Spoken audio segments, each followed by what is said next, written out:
वेद news 24 वेद जनमनाचा।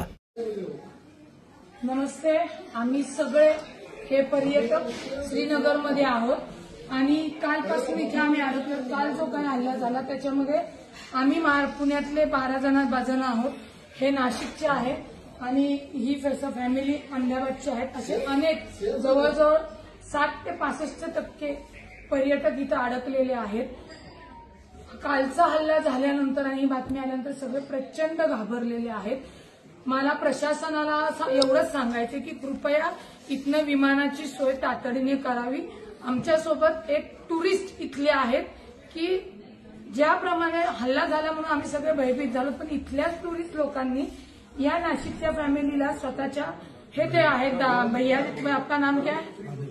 आदिर भैया म्हणून आहेत। हे यांचे ड्रायव्हर आहेत इथले पर्यटन टुरिस्ट पर्सन। यांना यांच्या घरी नेलं, जेवायला घातलं आणि सुखरूपपणे या हॉटेलमध्ये सुरक्षितपणे आम्हाला ठेवलेलं आहे।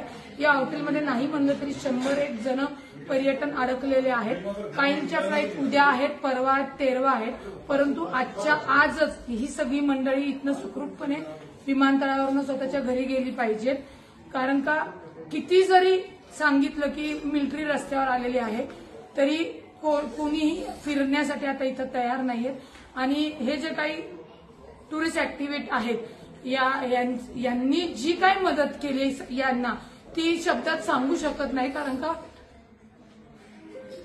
यांचे हे रडायला लागलेले आहेत, कारण यांचा धंदा पूर्णपणे बुडालेला आहे। इथं कुणी आता पर्यटक येणार नाही। त्यांनी गाड्या वगैरे सगळ्या लोनवरती घेतलेल्या आहेत आणि अक्षरशः रडतायत की आता यांच्यापुढे बेरोजगारीचं खूप मोठं संकट आलेलं आहे। इथून पुढे यांना कुठलाही व्यवसाय मिळणार नाहीये, यांच्यावर खूप मोठी बेरोजगारी येणार आहे। ज्यांनी कोणी हा हल्ला केला असेल तर अत्यंत दुर्दैवी आणि अत्यंत निंदनीय।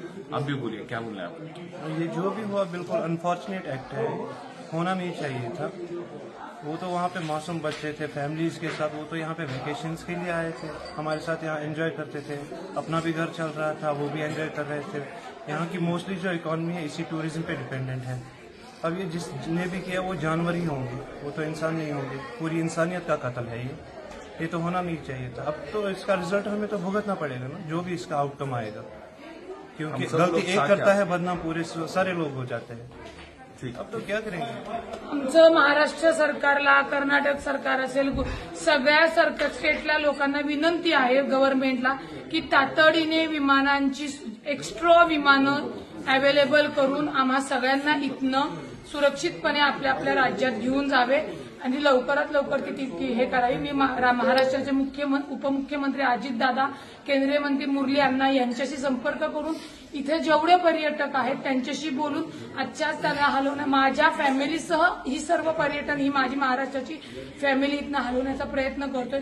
कृपया आम्हाला जास्तीची विमानं इथे तुम्ही उपलब्ध करून द्यावी एवढीच विनंती आहे। सगळी लहान मुलं आहेत आणि ही कळकळीची विनंती आहे, तातडीने आपण ही सोय करावी।